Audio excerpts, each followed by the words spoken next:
We are legends.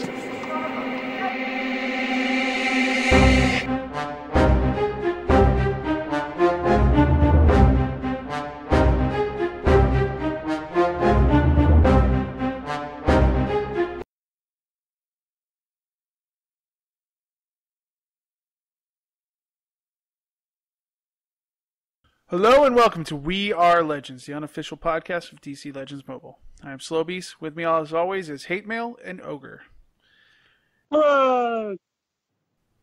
This week, we'll be discussing the latest news, our thoughts on the new June characters, and we'll be announcing a WRL Summer Games. That's going to be exciting. But first, let's talk about the new physical gym Blitz and energy gym Blitz. What do you want to say about that, Hate?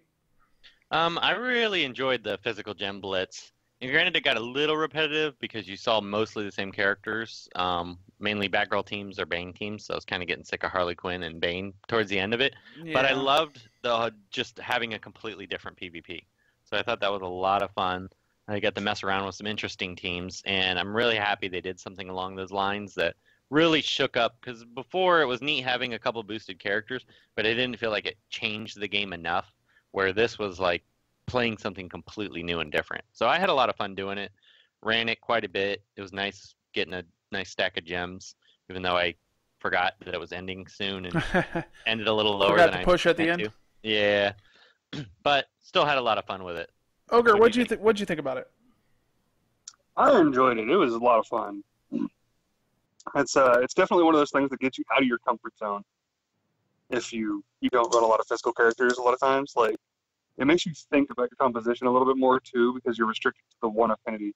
So you're not worried about affinity advantage or anything like that. You're just worried about how your composition synergizes or how it can counter the opponent. Like, that's all you're worried about at that point, which is super cool, I think. Saw lots of hired gun dead shot, and I was really sad I couldn't take my Aquaman.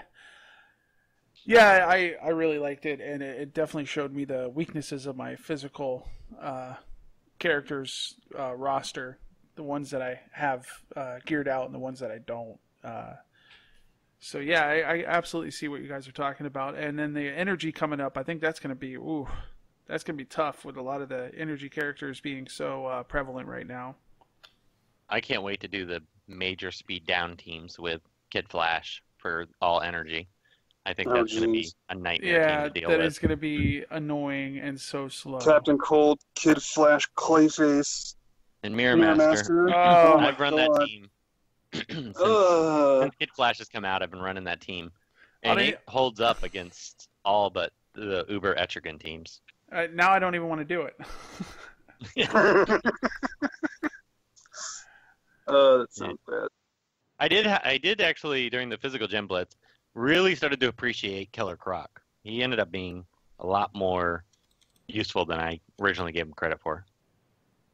Yeah, I like Killer Croc. He looks good on paper. Like, I'm almost ready to use him. I finally got him to level 70, just about to start his Gear 11 process. I've been using him a lot more because for whatever reason, the team that frustrates me the most, and not because it's unbeatable, it's just it takes a long time, and then if you misplay as these Superman-led teams, I see more and more and more of, and Killer Croc does so well against those. Mm-hmm. Yeah. Yeah, so it's nice seeing these new PvP challenges coming out. They're a lot of fun and really change up the PvP. I think that's great, and hopefully we see some more interesting. When the Reverse Flash event starts pretty soon here, and was that going to have bonus Flash, like the Flash characters boosted? It said certain characters were boosted, and it said like speed up and something else. I don't remember if it said what specific characters. That'd be really interesting too, because that we'll probably have Tomo double speed. Yeah, well, I was thinking Rod and Flash, and I might actually get to use Flash where he's effective. That'd be awesome. It just says it says bonus attack and speed for key heroes. Doesn't specify. We would assume it's the Flash universe. One would assume, yes.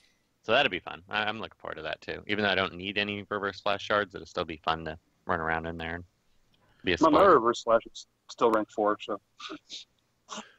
So it looks like you have a new tracking sheet for PvP and Alliance wins. Yeah, I decided because there's been a lot of arguments on, is PvP dying, etc., tracking points. So for the last 3 weeks, I've been actually going on 4 weeks now. I've started tracking all the points. I have a shared drive sheet that'll be in the show notes here that I'm tracking everything from all the PvP events. So I'm tracking whoever the world finest is, the top 35 cutoff, top 100 cutoff, and then also I'm tracking the alliance, whoever the team that's number 1, and the cutoff points for number 10. Mm-hmm. So I thought it'd just be interesting to kind of track and see, obviously a lot of it's going to be dependent on popularity of character, etc. But I just thought it'd be neat to have a good idea on how the game's tracking. Based on what I'm seeing, it doesn't look like PvP points, at least over the last month, they've seemed like they've increased more than anything. So it's a little hard to tell exactly, but I haven't been tracking it long enough to completely know. So I thought that'd be an interesting thing. It's not that hard to keep track of. So that'd be in the shared drive if you ever want to check and see who. And then we're also going to announce who the world finest is every week in the PvP events. We just thought that'd be neat to say that. And we're also going to state who the top alliance is, which I don't remember if I have. Oh, I do have it for the champion of the Amazons. Let's see who it was for this week. But anyway, so we'll announce that at the end of each show, just to give a little plug so you can get some recognition for going through the effort of being world finest and what the points were at the end. Very cool. All right, well, let's get to the characters for June. And you've gotten Kid Flash. You've been playing with him for a while. What do you think about Kid Flash? I personally really like him. I was real high on him at first, and I've kind of tempered down a little bit. Not because I think he's a bad character. I think he's a very good character, and you can definitely create a speed meta with him. Turn meter down, speed down is where I think his biggest feats lie. He's a character that you could take to Legendary 3 and not worry about going any higher because his passives are very gated. So unless there's a speed up meta that kind of forms, he's somewhat difficult to get the most out of him. There are a lot of speed up characters that you forget about, sometimes like Cyborg and Deathstroke, and that you still see a fair amount of, especially if you're below the top 100 range. So you can use them. But the biggest challenge that I have with him, the only part I didn't like, is that there's so many death immune characters now. And you look at Superman and Power Girl and a lot of the most commonly used characters. And the problem is that you can make it so they never take a turn again, but then you can never kill them, because you just speed down, speed down, speed down. And even though most of the comps I've been running with them have Clayface, so I can steal a buff. Even Emerald Archer Green Arrow, he casts like 8 buffs. So a lot of times the death immune is the last one you steal. Mm-hmm. And that can make a match go on for 10, 15, 20 minutes. Because there's no way to stop the immense amount of turn meter down. You can't stop it, even if you're intentionally trying to avoid it.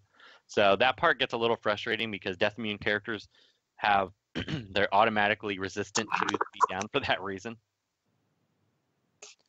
So you gotta bring your buff purgers. Yeah, well, that's the thing. It kind of messes up your speed down comps. One of the comps that not necessarily, because Captain Cold on his 3 does have purge buffs.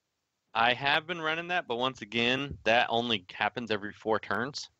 So his 2 also does it for the number of speed ups that they have, right? Yeah, but if they don't have any speed ups, which most of the time the death immune right. No, I just wanted to point that out that it had it. Yeah, so I do run it. The team I do like the most has a combination of Clayface and Emerald Archer Green Arrow, or not Emerald Archer. Castaway Green Arrow. So you can purge fast, but I like the speed downs better than I like the turn meter down in most situations. So that does kind of temper it down a little bit, but against the teams you don't have to deal with that. It's such an effective comp. I've been running Black Canary lead for the turn meter down, and then I've usually run three energy, which would be Kid Flash, Clayface, and Mirror Master, and sometimes it may take a little while if you're fighting a more mystic heavy team. That can take out just about anything except for the really, really potent Etrigan Swamp Thing combo teams. They're too potent to, because if they wear just them get down. Yeah, they get 1 turn. I had one match where Etrigan crit on everybody and he just killed the entire team on turn 2. So gross. Yeah, he killed all the energy and then took up Black. Let's talk about his legendary order. What are you working with there? And this is corresponding with Alexi, who got to play with him a lot as well. I really am big on 1, 3, 2, 4, 5, where I think his His basic is probably his best upgrade. His number 3 is fantastic, and then his number 2 is pretty good. And then his passives are just because they're so heavily gated. Going 4 than 5 is the last 2. And I think 5 is very, very gated. So unless you just want to use him to counter speed up characters, which really aren't that big of a threat right now, that's the route I would go with him. Okay. Ogre, do you agree? Yeah, I pretty much concur. I do believe that one of the passives just requires him to have a number of speed ups, and if you want to build a team around that, it's not that hard to get him to that gate. 4 speed ups? Like, that's not hard. If you use somebody like either Ivy Flash combo or Survival Suit Lex and Wonder Woman DOJ, there's ways to do it. So depending on what your composition you're wondering him for, you could take that particular passive if you wanted to. You don't really need to, though. I think 1, hands down, is by far the best one. Mm-hmm. Yeah, and the 4, I mean, while it's not as gated, it's just because it's a light heal and it's not that fantastic, is the main reason why I'm not huge on it. Well, that's why I said you could take the legendary there, because 50% turn meter is absolutely monstrous. Like, it's just, I don't know if it's going to be enough to justify that team comp. I don't know. Yeah, he's one I need to experiment with more. I want to try to do a Grodd, a team with him, Grodd, and then just stuns to see if that can work as a team. Yeah, so I haven't really experimented with that one a whole heck of a lot yet. So like Aquaman and Catwoman? Yeah, Aquaman and Catwoman. Well, I was thinking more maybe DOJ and Catwoman just to have a taunter. Yeah, fair enough. Or Shazam, who I really like. Shazam actually sounds really good in that team, considering there's going to be meter flying everywhere. So, jeez. I saw that you posted a video on YouTube with Starfire. Now, you don't have her legendary yet, but you do have her gear 11, correct? Yeah, I had her gear 11, or not gear 11. I had her rank 2, everything else maxed out, level 74, in gear 11, rank 2, and she was surprisingly effective. The video I posted, I was using a Grodd team to build up high amounts of intellect and then nuking teams, and I was really surprised at how effective she was. In fact, I was playing a match yesterday, just messing around, and her basic went off from a heal and killed MJ just off her basic, and she had over half life because it crit. So she doesn't do insane damage on her basic and her number 2 attack, but her big attack does a ton of damage. You can wipe out physical characters, does good damage to energy, and not even terrible damage to mystics because it's all special damage. Right. And I'm thinking once I have all her upgrades, I think she's going to be a monster. She's going to be my first level 80. I already have her level 77. So really, well, of course, go figure. So I've been slowly. I ran out of. You launched that portrait. I'm calling you. Yeah. I'm hoping. But I love the one thing I'm tempted to try to start a crusade on is I love the Starfire non-legendary look. And granted, I've seen Starfire's legendary look in game, but I need to see it on my iPad where it's bigger. But I think the pre-legendary look is far superior, like Catwoman's.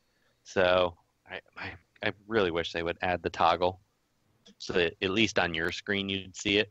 It doesn't have to necessarily be on the opposing team. Right. But at least on your team, let you have the outfit. Ogre, what do you think about Starfire? I am actually really excited for her. I really like her kit a lot. And mostly because she slots right into my absolute favorite hero challenge team, which is Enchantress Bane Swamp Thing. So that her, first passive? Or second passive? No, her second passive. Glad you're all right.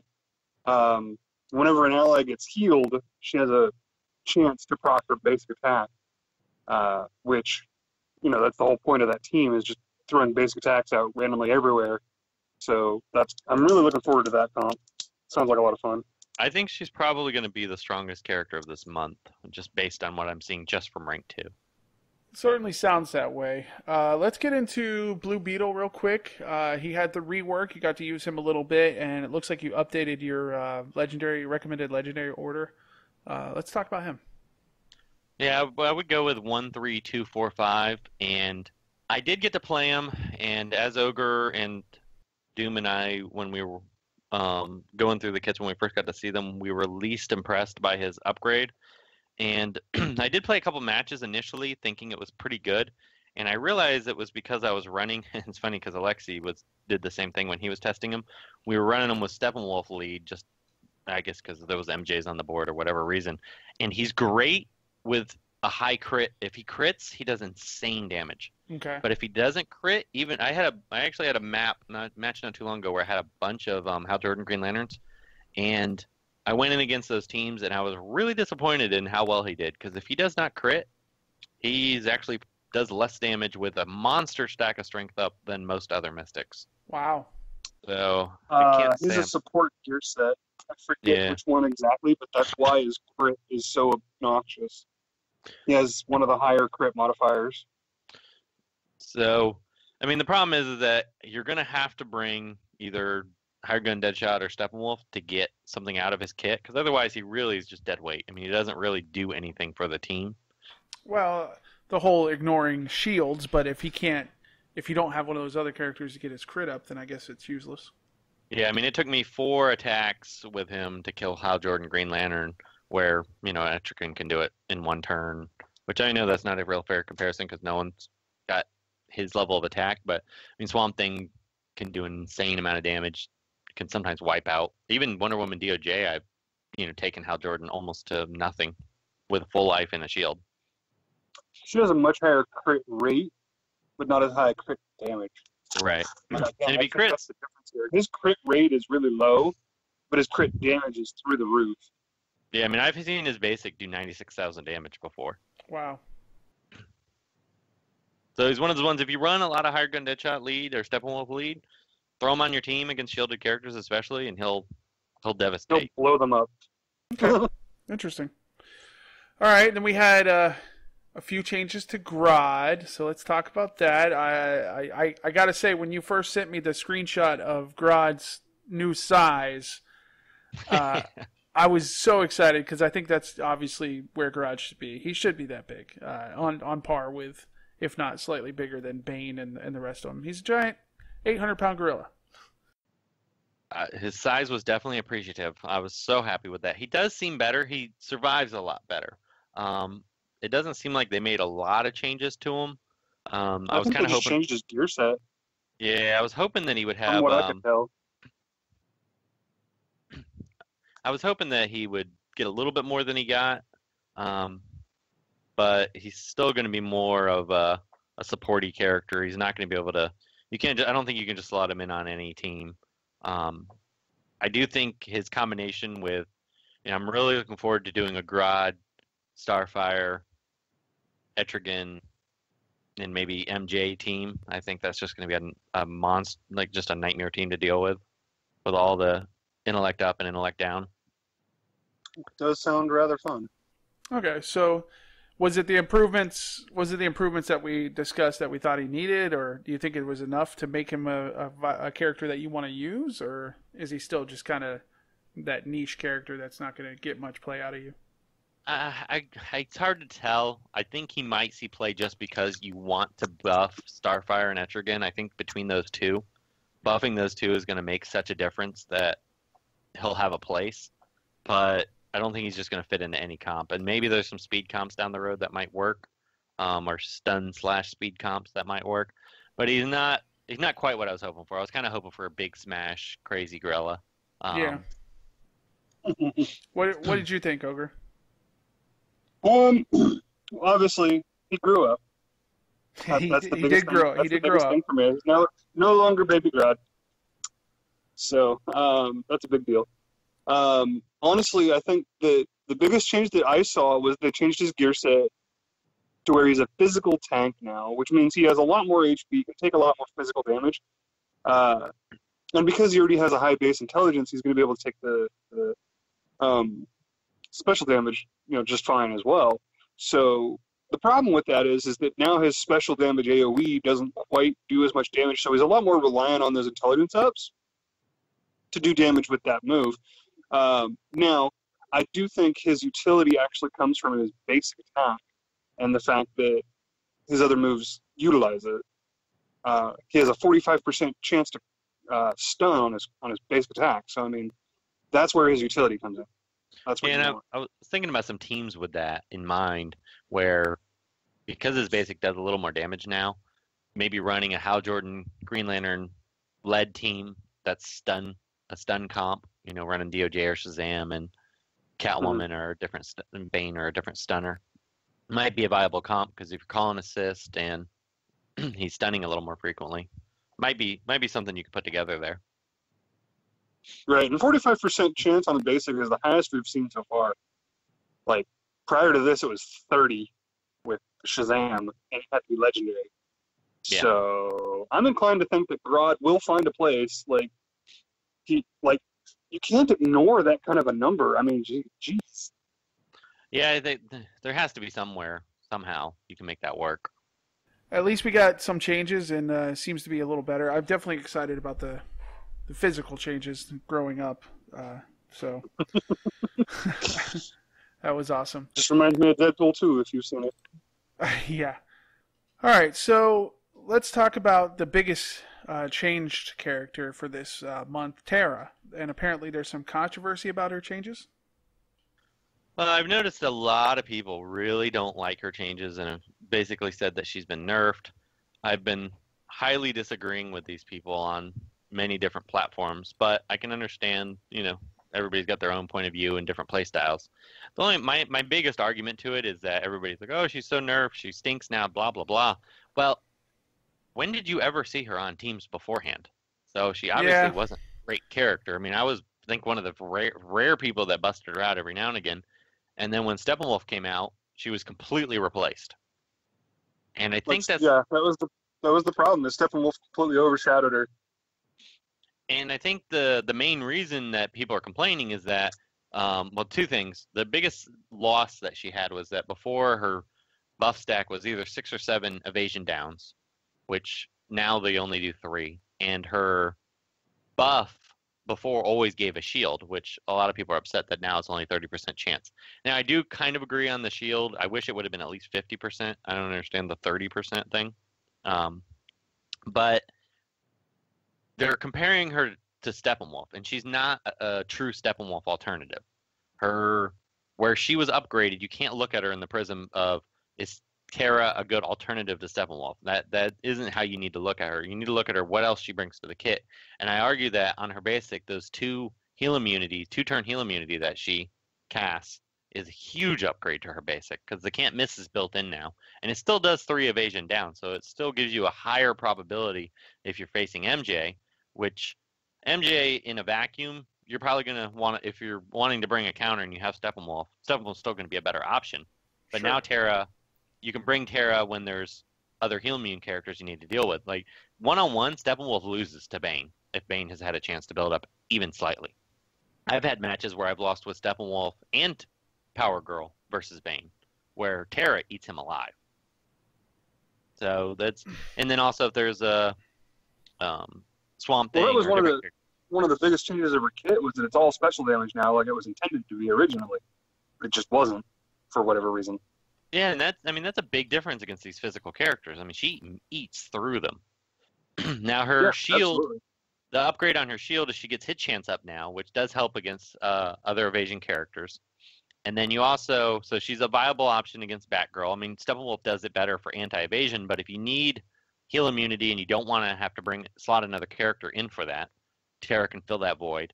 And then also, she's good against stun characters. So right now, the stun meta never really took strong hold, but there's enough stunning characters in the game that having that stun immunity can be quite useful. But I think the biggest change and the biggest use for her now is, ironically, she does well against Steppenwolf teams, because if he gets the big stack of evasion downs on her, she'll clear them and then cast her Meltdown. And one thing, if you haven't seen her Meltdown in action yet, it does a lot more damage, and it only has a 10% chance to attack your own team. And then against John Constantine, when he when you're facing his team's a pain in the butt, and when you get that huge stack of intelligence down and everything else on your character, Terra will at least clear it and then attack. So you can help. Granted, she isn't a counter to Constantine directly because he will destroy her one-on-one. But when you're facing an entirely different team, and I've faced Constantine teams, and I'll make sure I include some of them. I actually saw one on my board I was saving to record for this video, or for this episode. She's great to have on your team because she won't be completely neutered by him. So what do you think on her? I say one team comp that you kind of missed that I think a lot of people are forgetting about. The hit chance down team. Oh, yeah, I agree. She is going to counter that super hard now because she grants the hit chance ups and the evasion downs. Like, everything she does just completely neuters that team. Oh, I have a massive stack of hit chance downs. Oh, they're gone. Meltdown. Like, this just sounds absolutely obnoxious to try and face with that team. Yeah, like, and I haven't even seen she's one going of to those teams destroy them. So I No, but I mean, the people like me who are, contemplating, is this a good team? You look at Terra and you're just like, you're terrified all of a sudden. Whereas Steppenwolf, sure, he has the one move that can't miss, but who cares? It does pitiful damage. And the rest of his team can't hit, so it doesn't matter. Like, yeah, at least I don't know. he's had a chance to cast his buff, but right, but if you can keep him silenced or something with, like, Black Canary or something, that would be, I don't know. There's things that Terra does against the hit chance down team that Steppenwolf can have a problem with. I agree. So, I think Terra's a very good character, and granted, she might not be for everybody, but I think she does many things well. So there's a lot of cases where I've seen a team and I'm like, I think Terra's a better fit than Steppenwolf. Steppenwolf's a great character, right? I mean, you definitely want him absolutely. on the roster, but yeah, I think they're slightly different enough to matter. Yeah, I gotta agree. It's this whole they nerfed Terra. It's not like she was getting all the play before. So yeah, it's definitely a situation where she wasn't getting used. They did some tweaks to her. Sounds like she's still a viable character. I don't have her geared out. I'm hoping to get her geared out this month because I do like Steppenwolf, and I would like to have that option to be able to use Terra. And obviously for the hit chance down teams, that's going to be great because I've been using Batman Beyond quite a bit. So I think he's not used as much as he should be in PvP. I'm actually kind of surprised by that because, and granted, I don't use him a ton myself, but he's one of those characters that I underestimated when he first came out, and now I'm realizing he's one of the better characters to have, especially if you have a weaker roster. Yeah, he neutralizes strong characters because, especially, he works fast enough and he's tough enough where he can take a hit, and then I can turn around and neutralize a character on the other team and make it so that they can't wipe out my team or take out anybody because they just can't hit me. And then I can slowly pick away at the team. It's one of the reasons why I took him to Gear 11 so quickly because I realized the benefit of that. All right, so we wanted to start announcing. That's fine. We wanted to start announcing the world's finest for PvP. Oh, yeah, this is the PvP. Welcome to the PvP corner. There we go. So we're going to start announcing in an episode who the world's finest was for the week, and we'll go ahead and I'll let Hate Mail handle that. Well, for this week, we had two different PvP events. The first one was the Showdown Arena PvP, the physical gem blitz, and I wanted to give a shout out to our fellow owl, RexＯᵧΟᵠung. He ended as world finest with 2,818 points, and the top 100 cutoff was 895 points for this particular event. That's quite a lot of PvPing. And then for the arena?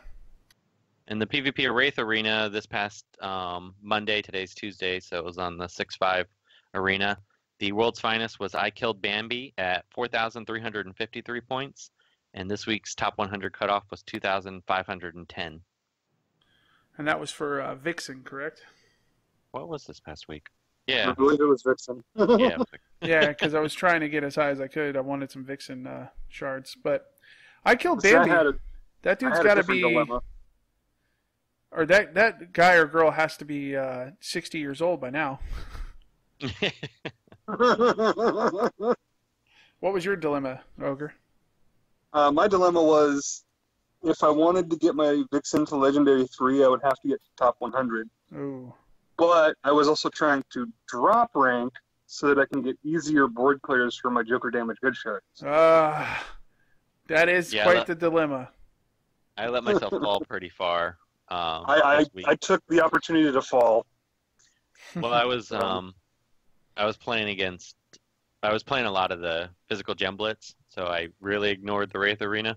The only thing is I noticed the meta teams, I don't know, I'm used to facing them, so they're more predictable to me. These strange teams I'm facing in the lower, and I seem to have a lot of Superman teams, and they take so long to kill, and they drive me crazy. Yes, they do. Superman's tough. Especially if I want to use alliance characters. It's not bad if I'm using Princess and those teams, but it still takes forever. So I don't see them as in the highest ranks. I tend to see more of the meta team, which I got my little system down to take them out quickly. And speaking of the meta team, so we're going to have a new segment when we do the PvP corner. We're going to go ahead and start talking about some of the most popular meta teams that we're running into, and we're going to talk about some counters to those teams. We'll have Ogre to crunch the numbers in the background, and Hate can tell us put it to work and tell us how well it works. But that's going to be a segment we're going to start doing where we talk about those meta teams and break them down for you. And we'll even include video, and I'll even highlight them in the YouTube version that shows meta teams and a good combos against it, and even the strategy and how we take them out, because sometimes not just slotting the team doesn't always tell the whole story. So right, there's sometimes you got to do specific moves in specific order. Yep. So yep, like A B select start. You forgot the up, down, left, right. Up, down, left, right. Up, down. There we go, yeah. If you don't do it in the right order, it's no good. Select start. Now we're showing our age. All right. So that code is universal at this point. I think everyone just knows it as a meme. They don't realize that we actually used it. Right. So we wanted to announce Can you something. guys actually tell me what the name of it is? The code? It's the God mode for Contra. It's the Konami code. Konami. It actually worked on every Konami game. Yeah, well. Contra obviously being the one that kind of... Well, that's the one I always used it on, but...